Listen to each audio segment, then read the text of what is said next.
Hey guys, Jen, George and Ben Nowlan today. We've just been laughing our heads off trying to get on the right matching heighted chairs at the moment in our dungeon in Fishburners. So thank you very much as always, Fishburners, for hosting us. Today we're going to hear about Ben Nowlan, all the things that he's been involved in, as well as Sherpa, the gig economy, and I'm sure you've got lots of other things on e-commerce and the future of retail and Amazon and all those sorts of things. So no pressure. But I'm going to hand over to Ben to introduce himself while I awkwardly share everything online. So Ben, who are you? I don't know that. It's a lifelong journey that I'm on. Hi everyone, nice to meet you all. Yes, thank you Jen for the intro. I've spent the afternoon actually going to the wrong location and also trying to... the new location of Fishies? The new location. Is it easier to get to? Yeah, well no, I couldn't work out why the levels were a construction site. And then trying to work out my chair, so clearly I have better skills than navigating.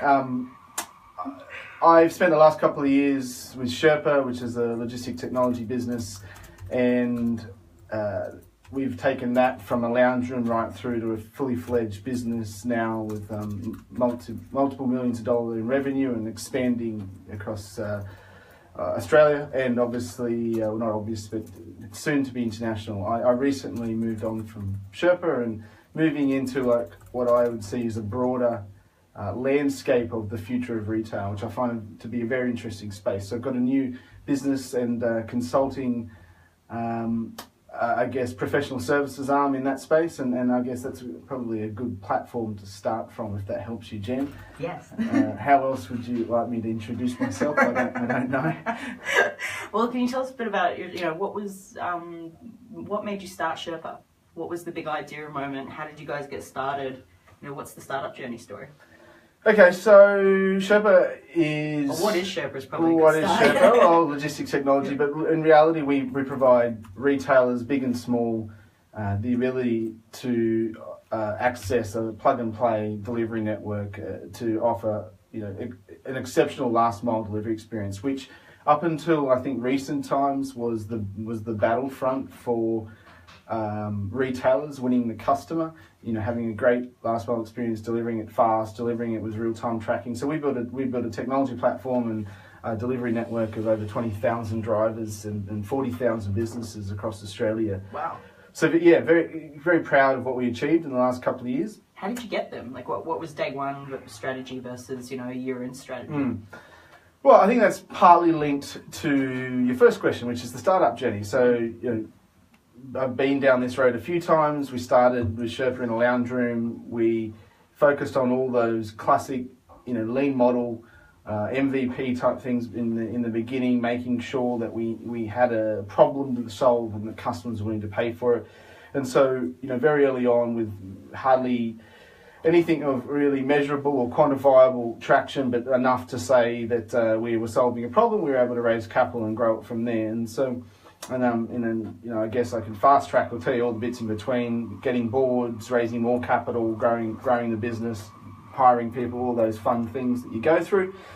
But where were we at with getting customers? Well, that's about, I think, if you are able to build a consistent and meaningful narrative to your customer base, I think the customers will come to you. Now that sounds like a very sort of abstract, fluffy statement, but you've got to have the tried and tested channels of marketing, but build a tone of voice that's consistent and that can reach your customers and make sense to them. Because if you're solving a problem and are communicating in a way that is, as I keep saying, meaningful, it really does hit home. And we were very successful at doing that through outreach, through Facebook channels, social channels, building good content strategy, and then ultimately nurturing those customers once they are into our platform and ecosystem. And in the end, our customer base grew pretty much by itself.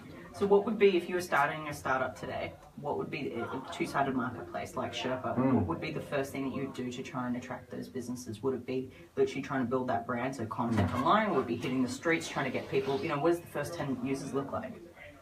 Yeah, really good question. Two-sided marketplaces are the hardest businesses to grow, and hence why Jen George is tackling that space with her marketing, which I think is a great business. Favoritism. the first thing I actually work with other founders on with marketplaces is find out, one, I think there's an important side of that marketplace. This is going to sound somewhat counterintuitive. There's an important side of that marketplace really early on that you need to get right. And another side of that is probably less important. Or what's the hardest to acquire and retain and attract. And for us, we could get businesses, but you really needed to have the driver, what we call driver liquidity. If there weren't drivers, businesses couldn't get delivery. So businesses are always consistent, drivers were not consistent, high attrition rates. So we really had to focus on having good driver liquidity, and then once we could serve that, we were able to, keep the businesses happy. Secondly, repeat part of your question again, I forgot it. How do you get those first 10 users? The 10 users or both sides, like which? Yeah. And then the second part, sorry, I forgot my answer. Everyone, sorry, I'm a bit out of it today. Is Katie Johnston says, killing it, Benny. Yeah, really? I'm not. You are. Really is focusing on a niche. And again, another really probably, maybe not overused cliche, but one you commonly hear, that unless you've really been able to achieve it at a decent level, understand the importance of it.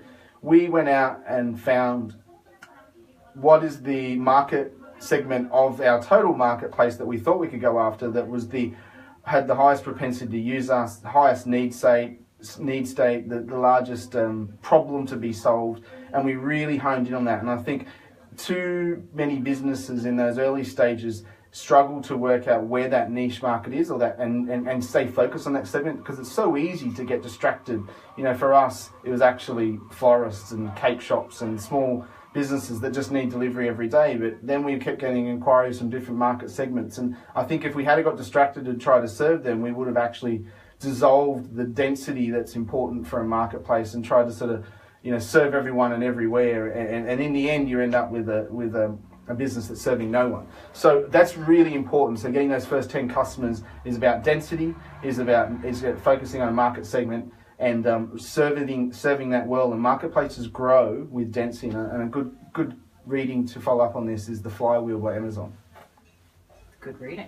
Okay, so as a founder then, how did you figure all this out? Who is the right target market? Did you actually hit the street yourself, do deliveries yourself? How did you connect with both sides of your marketplace? Yeah, actually nearly exactly that. When we launched the business and I was trying to work out who actually wants to pay for this bloody thing, I walked into a few florists and they were like, yeah, we use delivery a lot actually.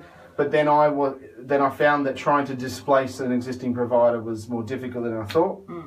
And also it wasn't as scalable. Walking the streets was a good thing, and it's still a big part of those early days. Yeah. But we did it when we first started with one shift, right? You absolutely got it. You got to beat the pavement and get bang down doors. But one thing that I did that I think honestly was a game changer is I spoke to a florist who I asked her to take me to the flower markets in Sydney. So she never met me. She said this over the phone. She said, no problems, I'll pick you up at 4 a.m. So she'd already probably somehow made it an assessment I wasn't an axe murderer. And picked me up at 4 a.m, drove me to the Sydney flower markets. I was so tired. And I got to see every florist in Sydney in one room. And the next day we had, over 25 to 30 customers trialing us for delivery. And honestly, the rest is history. Yep. It went from there. We really found that niche, and each market segment, I tried a similar approach. How do I get to the hotbed of where these guys hang out? Yeah, that makes perfect sense. So Katie Johnson just said, how did you define your target market? By the sounds of it, you just covered that. Like actually getting on the street, go to the flower markets at 4 a.m. in the morning. Well, exactly. And I think there's also a little bit of a methodical approach in there, putting like a matrix down and going, is sort of who uses this type of service already, working out, if you can work that out, well, what sort of are the pain points that you think other businesses have, and building out like a matrix where you go, well, these are the segments that I think are most likely. And we ended up literally with florists, cake shops, bakeries, even small liquor shops, because the need state was customers want that stuff fast. Yeah, that's great. And if obviously day one you've approached it that way, but then a year in, once you've been testing that, getting up and going, trying to then scale that marketplace, how do you take it that next step?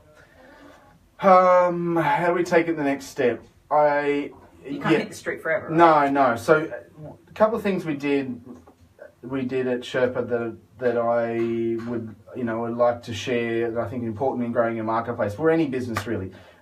Number one was we focused on what we call an organism or a density model through growing the marketplace. So through focusing on like a grid area and the number of businesses versus the number of drivers needed, we're able to be more scientific about how we approach growing that. So rather than just saying all of Sydney, all of Melbourne, all of Brisbane, we kind of went in sort of 5K grids.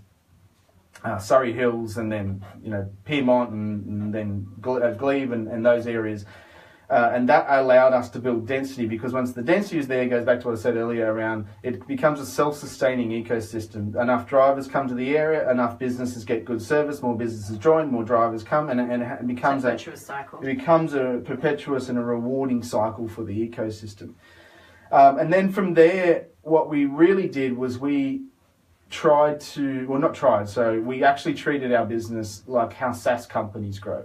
How do you think of LTV over CAC? What's the cost to acquire a business versus the lifetime value? And how do you start to remove human touch? And so this is not common for service businesses.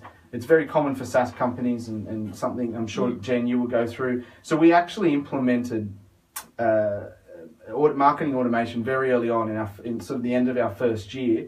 And the results were phenomenal. When we plugged it in and developed events and triggers for every event, every business and every driver, it actually just became this amazing engine that just looked after itself. And what I mean specifically is, rather than a BDM or a sales or an account director calling a business going, hey, can we increase your volume? You haven't used it in a while, or whatever the touch points are. We actually did it all via email or SMS.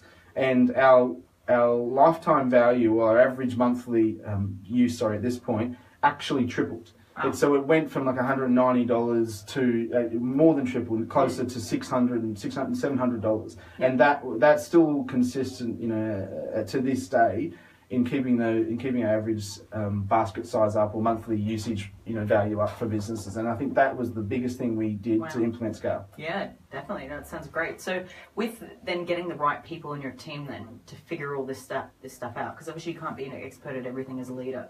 How do you find the right people? How do you attract the right skill sets in your business? I'm definitely not the expert at everything. Very few things, actually. Yeah. I'll attest to that. Yeah.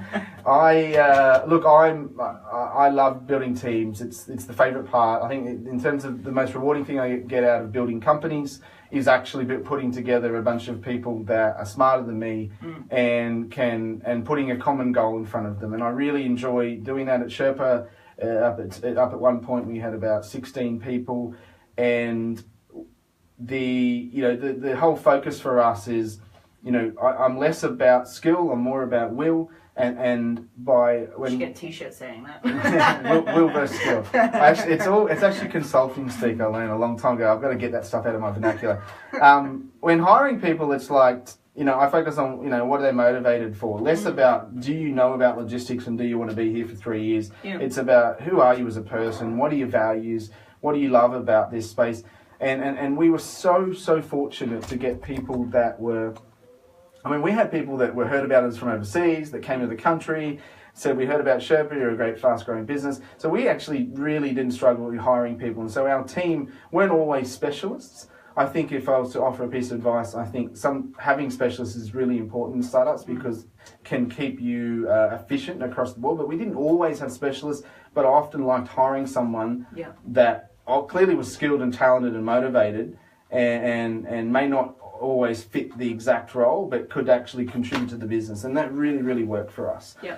So that was how we built a team of experts around us, and in the end, the business, is just another organism take caring of itself. And so I think, that's a really rewarding place to get to. Yeah, definitely. And finding, a lot of startups. In this building with Fishburners alone, the startup community globally, finding co-founders doing it alone as a solo founder. There's lots of different makeups of how that could work and can't work, right? What is your advice on how that works? finding co-founders or going it alone, or just the whole... I mean, there's so many ways to skin that cat, right? Yeah. So, look, I think you've really got to know yourself. I think until you've run a few businesses, number one is you've really got to know yourself. I think even now, leaving Sherpa, I've learned more about myself, what it is that, how I like running a business, what it is that I can contribute, and also what are the things that don't work well with me. And also, how do I need to adjust to different profiles of personalities? I think it's really important, I think, to find people, if you are going to have a team, to balance the skill sets across, particularly if it's classic like sales co-founder versus tech co-founder. I really think that's important. I know there's an argument about do you need a tech co-founder these days with the ability to outsource, but I'm not really willing to get into that argument. I think, yeah. Like Jess and I, we're business partners, right? She's the complete opposite to me, there you but go. we're also so similar in other ways, right? Yes, and I think that's important for balance. So I think that finding those... She's a genius and I'm not. That's our balance. Yeah, well, that's pretty much what I look for as well. I can sell the dream and people build the real dream. So I think, I guess to round that answer out is finding people that have the same values for you. And then this is something that I continue to advise and mentor founders on, is when you go through those early stages where you got people in business, you can never expect what comes out later. Yeah. The pressure points, money, investment, boards, all those things, surface stuff that you don't know about yourself. It really is like a marriage.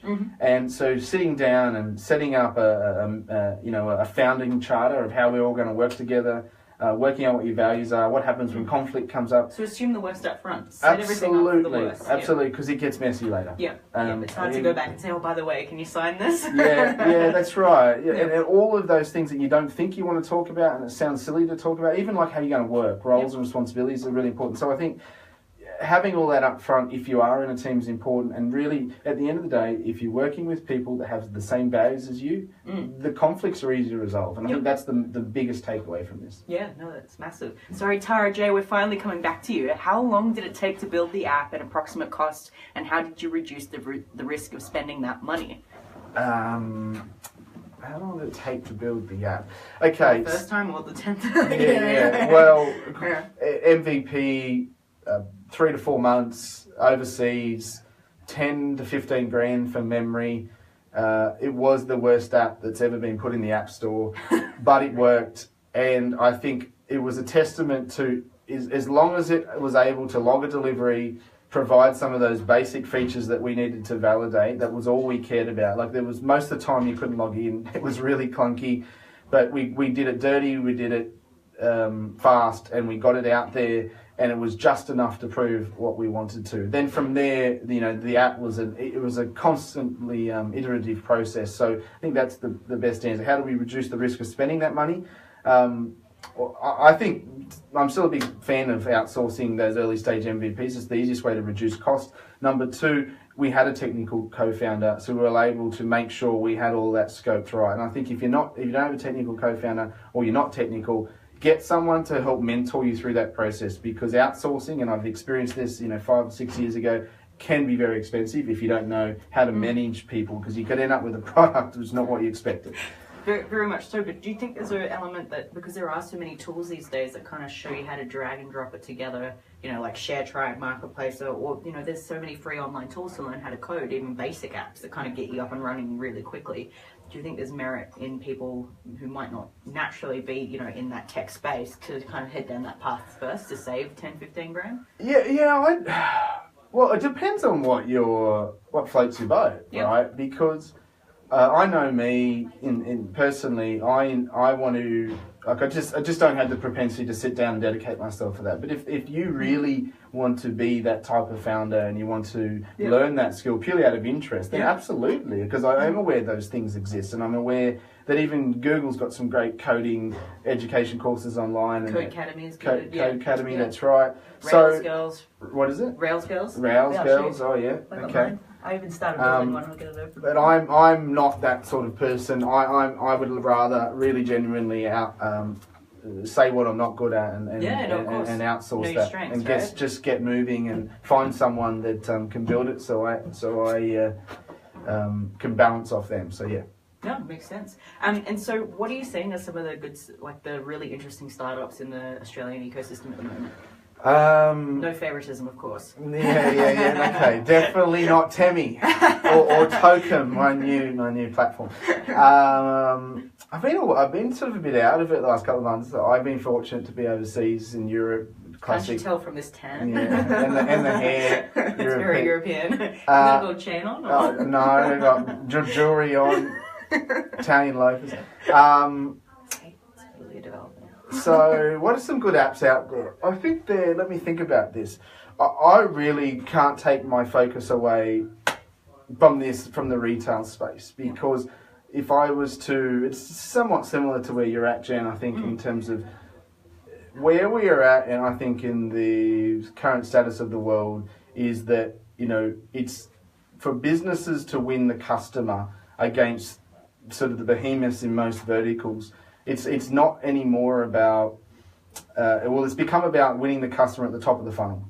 And so I think business, and that goes for retail, you can't compete against them on Amazon just because you have a good delivery experience. You actually have to win the customer first, and it really comes down to data. So I think companies that are focusing on really innovative logistic solutions, really innovative data solutions, really innovative marketing solutions, probably will fit into my favoritism.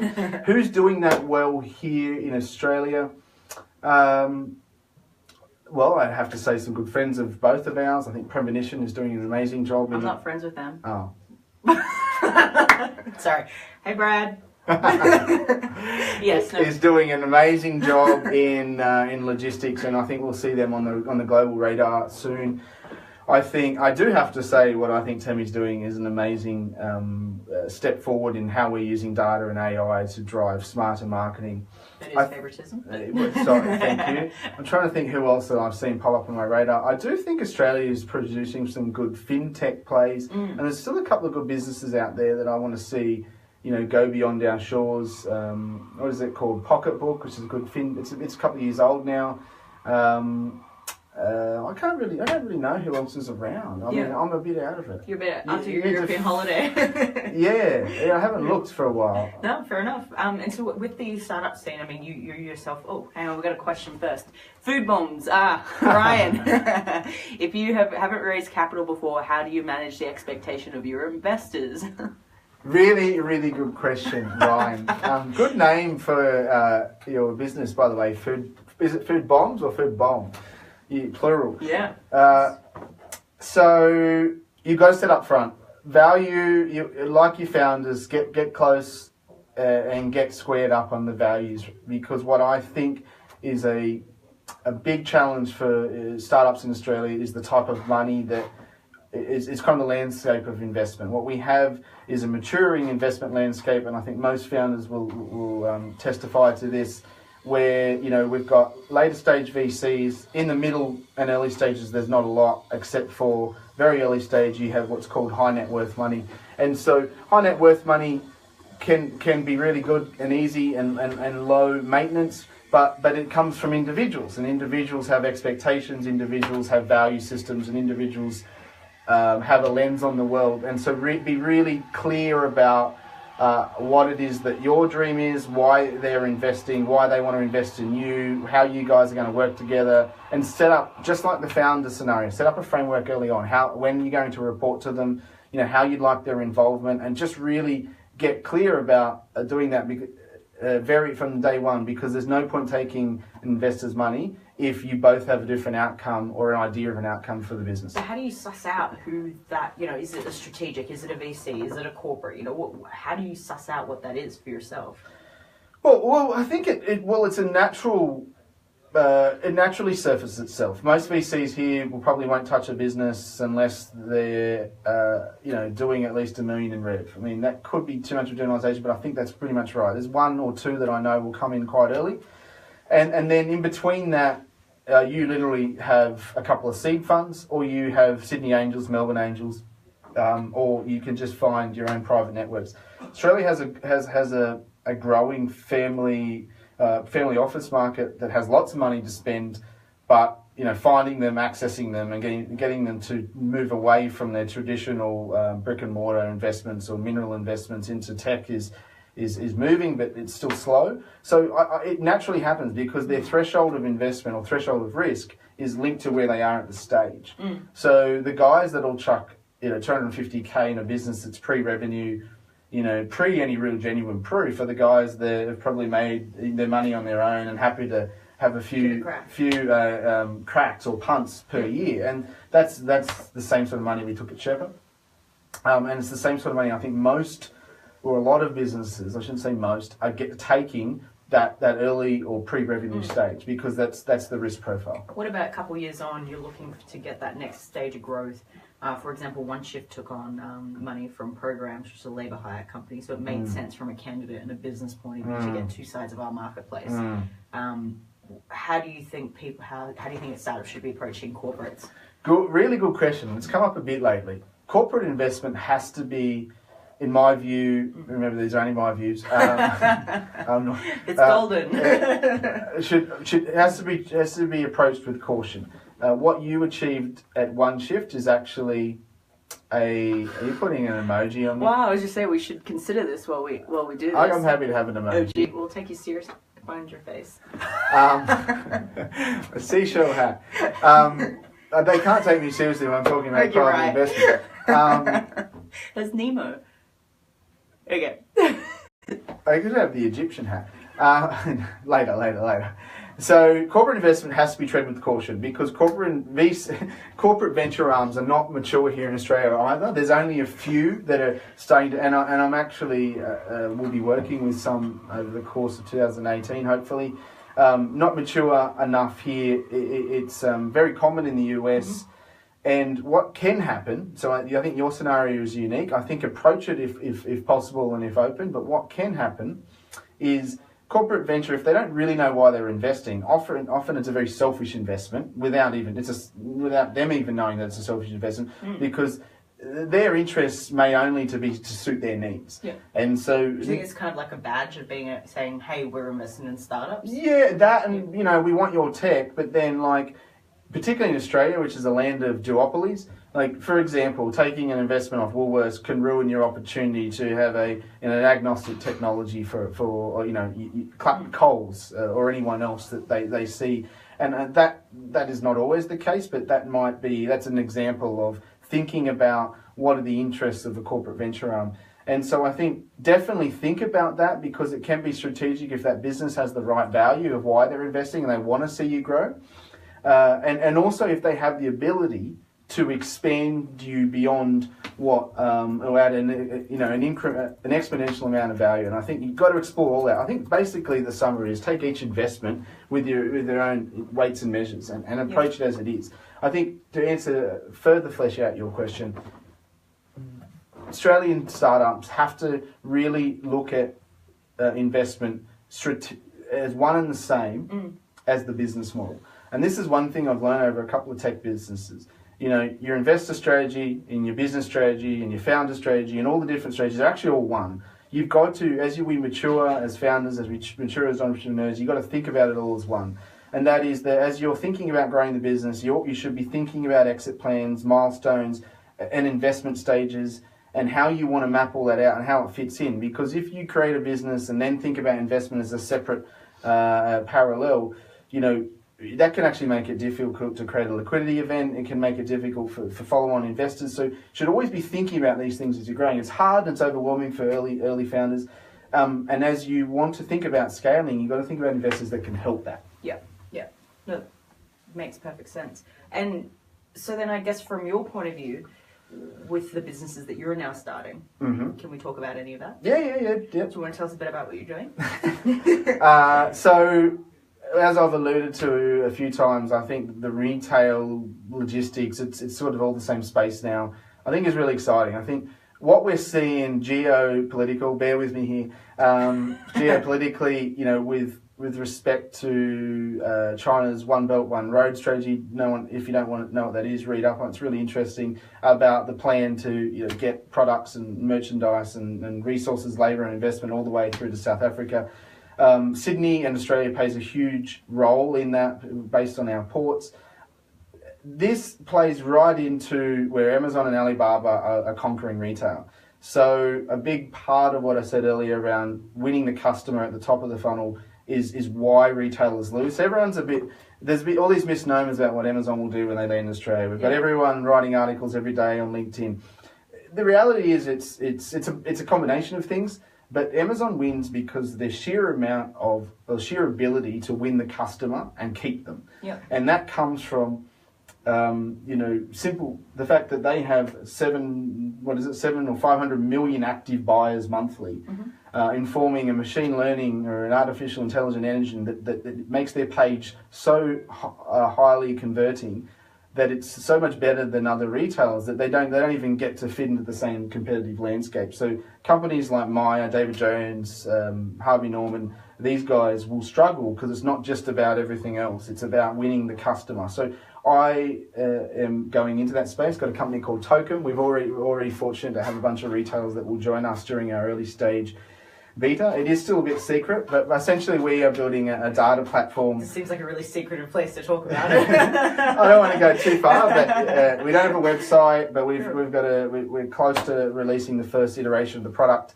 And trialing it with some really, really big businesses and one or two global businesses, which is fun. So providing them with a suite of tools to be able to compete against Amazon, or at least build an asset base that allows them to convert better on page. And that's the direction we're going. It's all about business automation, essentially, in the retail space, and that's what I'm doing now. So yeah. Awesome. Very exciting. Thank you. So what was this process in getting these first customers on board? So I was very fortunate to be able to spend the last 3 or 4 years building strong relationships into most retailers across Australia. And as I've learned about where the space is evolving and becoming, I guess, I like to be well informed about what I think is coming next. And I think just where we are now in terms of a snapshot in time, this will be the greatest time anyone ever has to, if you've got a product, honestly, if you've got a product that can help retailers survive, this is a window of opportunity if you've ever had it, because they are scared, they are worried, and they have good reason to worry, because the way we see consumption changing based on what companies like Amazon and Alibaba do is forever changing the face of retail. And so I think me being able to convince them or tell them that I'm now moving to the next stage of my journey and taking the product further than just delivery.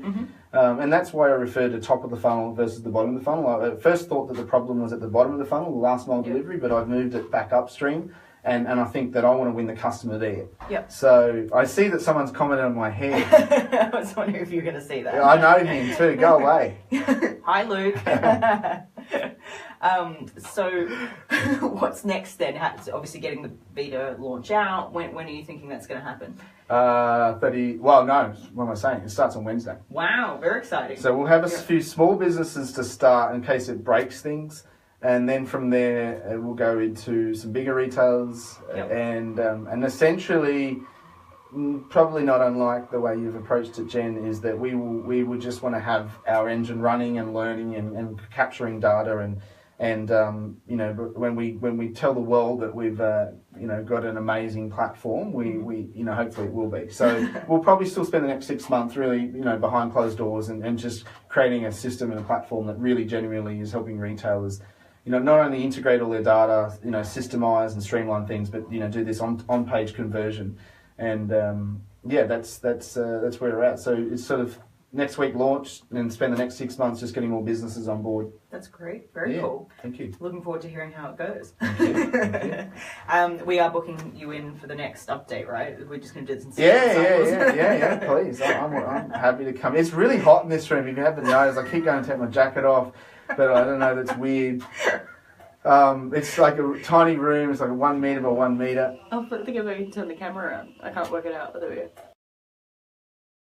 The psycho padding on the back wall. And we're back. So then I guess we always ask this question. If you could, first one would probably be, if you were going to start a two-sided marketplace today, what would be the things that you would focus on? And the second one is, if you had a superpower, what would it be? Oh. I really like that question, the superpower. Okay, so two-sided marketplace. Day one, what are you doing? Day one, finding out pretty much what I said earlier. Find out who you think has who's going to be the most fluid and what's the word I'm after? Transient side of that marketplace. So in your space, it's the customers versus the businesses that need to acquire those customers. I think the customers are most transient. So finding a way to own them, because the businesses are constant, right? When they got the use of, say, Temi. So really knowing that what sides of the marketplace are important to own first, as much as you've got to grow them like this, a seesaw model, there is one that's a bit easier than the other. And so getting focused on that and really using density, depending on, unless there's a really different marketplace, but most that I know, think about density. And I think, maybe even Amazon's got some good reading on this in that flywheel thing that I talked about, but really focus on using an area to build up, to create a self-sustaining model. And that's the first thing. And really try 10 customers versus 10 businesses. And get that right first, because you find those pressure points before you scale. So that's the thing I'd focus on. Awesome. What superpower would I like to have? Obviously, besides gorgeous hair. Yeah. Thank you. I would like teleportation. Nice. I'm impatient, so I just want to move to a place, or often when I should be somewhere and I'm not. Like here today, I have to wait for a taxi. So just be able to do that would be a great superpower. Cool. Awesome. Thank you. Thank you very much for coming into this dungeon. We love coming down to Fishburners and seeing what other startups are here. So looking forward to hearing how everything goes next time. Thank you, Jan. Thank you, everyone, for listening in. Bye, guys. If you did it all. See you next time. And I thought I'd learned this from last time. Next time we've got Taryn Williams from The Right Fit. Taryn. Yeah, exactly. Taz is awesome, by the way. She's going to get your questions in early. And we'll look forward to chatting with her. Thanks again, Ben. See ya. Bye. Bye, guys.